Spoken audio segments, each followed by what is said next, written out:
And స్టార్టింగ్లో ఒక మాట అన్నారు కదా, 8 years ఆఫ్ స్ట్రగుల్ అనాలా లేకపోతే ప్రిపేరింగ్ ఆర్ సెల్స్ అనాలి తెలియదు.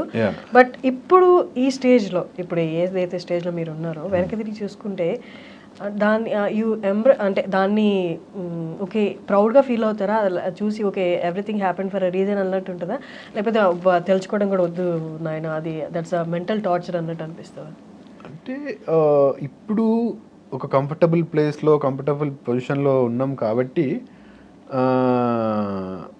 We might feel okay this was all meant to happen, ఇదంతా ఒక ఎక్స్పీరియన్స్, ఇదంతా ఒక జర్నీ, అదంతా చేస్తేనే ఇక్కడ ఉన్నాము అని అనిపిస్తుంది. Because now we're in a very comfortable situation, we have ఆ హర్డల్ క్రాస్ చేసి వచ్చాం కాబట్టి. బట్ ఆ ఫేజ్లో ఉన్నప్పుడు ఇట్ వాస్ టఫ్. అంటే డైరెక్షన్ ఏంటో కూడా సరిగ్గా తెలియదు మనకంటే. ఇలా వెళ్ళాలా, ఎవరిని అప్రోచ్ కావాలి, ఏం చేయాలి, ఎలా వస్తుంది అసలు, is there a formula for success, or is there a formula for getting films, is there anything that we can do as an actor or as an individual to get films. Casting calls ఉంటాయి, వెళ్తాము, auditions ఇస్తాం, అది కాకుండా అవన్నీ work out అవ్వనప్పుడు what else can we do? అప్పుడు Instagram probably ఈ 3-4 yearsలో వచ్చి, అంతకుముందు 2014-15 when I started సోషల్ మీడియాలో మన యూట్యూబ్ అండ్ ఫేస్బుక్, అక్కడ కూడా we didn't really have a chance to showcase our talent. అంటే అప్పటికి సోషల్ మీడియాని మన టాలెంట్ చూపించడానికి అంత ఎక్కువ వాడుతున్నాయి ఫ్రెండ్స్, కాంటాక్ట్స్ వర్కే, అంతే కాంటాక్ట్స్ వర్కే హెల్ప్ అవుతుండే. సో యూ డిన్ నో, అంటే మనకి ఎలా చేయాలో తెలియదు, అసలు ఎంత టైం పట్టేదో కూడా తెలియదు. You're also you have come through the same path. ఒక పాయింట్ ఆఫ్ టైంలో అంత బ్లాంక్ అయిపోతాం మనం, అసలు ఏంటి మనం కరెక్ట్గానే చేస్తున్నామా, మనకన్నా ముందు వచ్చినోడు మనకన్నా తర్వాత, మనం 2 years అయింది 3 years అయింది వచ్చానంటే 6 months కింద వచ్చినోడు సినిమా స్టార్ట్ అయిపోయింది బ్రో మంది అని నీకు అర్థం కదా. అప్పుడు అట్లాంటి టైమ్స్లో యూ గో బ్లాంక్, ఏం తప్పు చేస్తున్నాం అసలు మనం, do we fit in here, నిజంగానే మనకు వర్కౌట్ అవుతుందా కాదా? And there are people who are always bringing us down, అసలు సెట్ అవ్వదు ఈ ఫీల్డ్కి ఎందుకు వచ్చావు అని. There are people who are అక్కడ ఇక్కడ లేదు ట్రై చేయని చెప్పేవాళ్ళు. But it's very demotivating, depressing ఉంటుంది. ఆ జర్నీ ఈజ్ టఫ్. బట్ అలా అవన్నీ ఫేస్ చేస్తూ పర్సిస్టెంట్గా ఉంటే you will probably get this one day is what I believe. But ఇప్పుడు వెనక ఆలోచిస్తే కొంచెం ప్రౌడ్గానే ఉంటుంది. అంటే ఓకే అవన్నీ కూడా భరించి నేను దాటగలిగి ఇక్కడి వరకు వచ్చాను. ఐ కుడ్ హ్యావ్, నేను చాలామంది కూడా రాలేక మధ్యలో వదిలేసిన వాళ్ళు ఉన్నారు, అలా పట్టుకొని ఉన్నా కూడా సక్సెస్ రాని వాళ్ళు ఉన్నారు.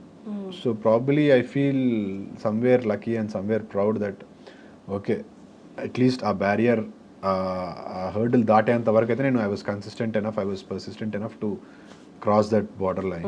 సో ఈ కైండ్ ఆఫ్ సిచ్యువేషన్ ఎప్పుడైనా వచ్చిందా, ఈ స్టెప్ తీసుకుంటే నాకు అనిపిస్తుంది తీసుకోకముందే ఇది పెద్ద హెల్ప్ అవ్వదు, బట్ ఏమో ఐ డోంట్ నో, ఏదో ఒకటి చెయ్యాలో లేకపోతే ఏదో ఒకటి చేసి ఇది ఎక్కడ పోయి ఎట్లా అంటే నిరుత్సాహంతో తీసుకున్న?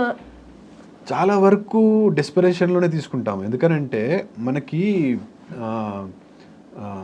Not just for me, for any actor in those early days or struggling days or whatever, అంటే ఆ ప్రాసెస్లో ఐ కేమ్, నేను 2014లో ఆస్ట్రేలియా నుంచి వచ్చిన 6 months 7 monthsకి నా film, there was this film called Bandook, Telangana revolution మీద పెద్ద హైప్ వచ్చింది movie, didn't do really well. నేను అరే వచ్చిన 6 monthsకే సినిమా వచ్చింది, నేను 1 year పడుతుంది అనుకున్నా. అండ్ ఆ సినిమా కూడా because it was on Telangana revolution అప్పుడప్పుడే వచ్చింది కాబట్టి సూపర్ హైప్డ్, అన్ని మేజర్ న్యూస్ పేపర్స్లో హెడ్లైన్స్, తెలంగాణకి ఇంకో సూపర్ స్టార్, తెలంగాణ స్టార్ వస్తున్నాడు, all this happened. I was like on cloud 9.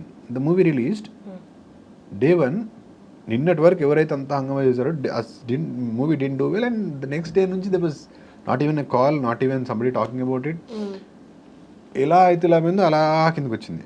And అక్కడి నుంచి 3 నెలలు అవుతుంది, 6 నెలలు అవుతుంది, 9 నెలలు అవుతుంది, 1 year అవుతుంది, you don't get an opportunity. అంటే ఒక హై చూసావు, you thought it is going to be easy, and then ఇమీడియట్గా you see 1 year of gap. ఆ డెస్పిరేషన్లో ఏది వచ్చినా చేసేయాలి, ఇంకా ఇట్లా కాదు, వర్కౌట్ అవ్వట్లేదు అంటే స్టార్టింగ్లో ఇంకా ఫైర్ ఎక్కువ ఉంటుంది, అరే అమ్మ టైం వేస్ట్ అయిపోతుంది, ఏదో you do something that won't work. You try something that won't work, ఏదో వేరే సినిమాలో చేద్దాం అంటావు, ఎవరో డైరెక్టర్ వస్తాడు చేద్దాం హోప్ అలా పెరుగుతూ పోతుంది, అది వర్కౌట్ అవ్వదు. ఇంకో డైరెక్టర్ వస్తాడు అన్ని సెట్ అయిపోతాయి, ఇంక స్టార్ట్ అవుతానంటే ఒక 30 lakhs తీసుకురా 40 lakhs తీసుకురా మనం షేర్లో చేద్దాం అంటారు. యూనో మీరు ఎప్పుడైనా ఇన్వెస్ట్ చేశారా మీ ప్రాజెక్ట్? లేదు, అంటే అంత ఇన్వెస్ట్ చేసే అంత రిచ్ కూడా కాదు. బట్ ఆస్ట్రేలియా నుంచి వచ్చారు కదా, ఆస్ట్రేలియాకి వెళ్ళి వచ్చి సర్వైవల్ కోసం తెచ్చుకున్నా. ఈ 8 yearsకి అదే ఉండిందా? లేదు, నేనేమనుకున్నా 3 yearsకి 4 to 5 lakhs చాలు అప్పుడు, యూనో ఏముంటాయి మన ఖర్చులు అంత మహా అయితే. But I was confident that ఒక 1 yearలో నేను ఏదో ఒకటి పట్టేస్తా, or at the worst 2 years, ఆ తర్వాత కూడా ఇంకో 1 year ఉన్నాయి, లేకపోతే ఇంకో 1 year ఫ్యామిలీ దగ్గర నుంచి అడ్జస్ట్ చేసుకుందామని వచ్చిన.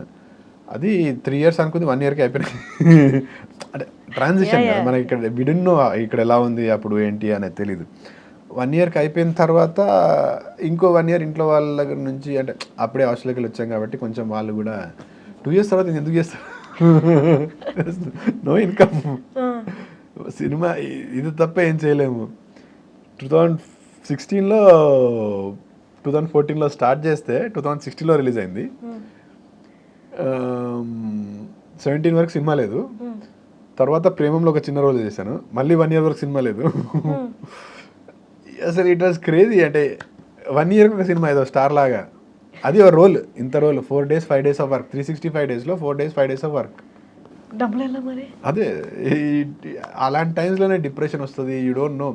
అది 1 year 2 year 3 years 4 years 5 years అయిన తర్వాత you don't know what to do, you are completely exhausted. డబ్బులు లేవు, ఇంట్లో వాళ్ళని అడిగి వాళ్ళు కూడా ఇంకొక పాయింట్ తర్వాత ఏంటి నీ పరిస్థితి అన్నట్టు చూస్తారు. So it was funny, but fortunately family was there to support me. So మరీ ఆ దీనస్థితిలోకి పోకుండా ఫుడ్ పెట్టి షెల్టర్ ఇచ్చి అది చూసారు. ఇండస్ట్రీ కష్టాలు ఎలాగో ఉంటాయి, at least you go back home, you have food, you have a place to sleep, that was there. ట్రావెలింగ్కి రాను పోను, నేను ఉప్పల్ నుంచి రావాలి, స్టార్టింగ్ నుంచి అక్కడే. సో రావడానికి పోవడానికి పెట్రోల్ ఖర్చులు అవన్నీ ఇచ్చేవాళ్ళు. ఇండస్ట్రీలో ఏం చేసుకుంటావు నీ ఇష్టం. ఇంకా బట్ అనిపిస్తుందా వెనక తిరిగి చూస్తే అసలు ఎట్లా సర్వైవ్ అయ్యారా బాబు, అసలు అయ్యా ఏ హోప్, నా ధైర్యం ఏంటి అనిపిస్తుందా? ధైర్యం పిచ్చి, ధైర్యం ఏంటంటే అసలు అక్కడ వేనే లేదు, ఏం లేదు, చేతిలో రూపాయి లేదు, ఒక ఆపర్చునిటీ లేదు, సంవత్సరానికి 4 రోజులు 3 రోజులు వర్క్ చేసుకుని ఇంకా ధైర్యం అన్నారు, దాన్ని పిచ్చి అంటారు అంతే. ఆ పిచ్చే నిలబెట్టేస్తుంది. బట్ నేను ఇందాక ఒక మాట అన్నారే, పర్సిస్టెంట్గా అలా ట్రై చేస్తూ పోతే ఒకసారికి హడిల్ దాటుతాము, అంత పర్సిస్టెంట్గా అంటే అదే వచ్చింది. ఏదైనా యూ డోంట్ నో, మీరు అడిగిన క్వశ్చన్కి ఆన్సర్ చేయాలంటే డెస్పరేట్, ఇంక ఇది వర్కౌట్ అవ్వదు అని తెలిసి కూడా ఆపర్చునిటీ తీసుకుంటా ఉన్నారు కదా. వర్కౌట్ అవుతుందా అవ్వదా కాదు, ఆపర్చునిటీ రావడమే గొప్ప. అప్పుడు ఏదొస్తే దాన్ని రెడీ చేసేస్తా. నేను I almost signed a serial, ఇంకా లాస్ట్ మూమెంట్లో సీరియల్లోకి వెళ్ళాల్సిన మాట్లాడిన డిస్కషన్స్ అన్నీ అయిపోయి, నా ప్రొఫైల్ వాళ్ళు పంపించారు, ఓకే అయిపోయింది అంతా, ఇంకా నువ్వు వెళ్ళిపోతా అనుకున్న టైంలో 30 Bets 21 హ్యాపెండ్.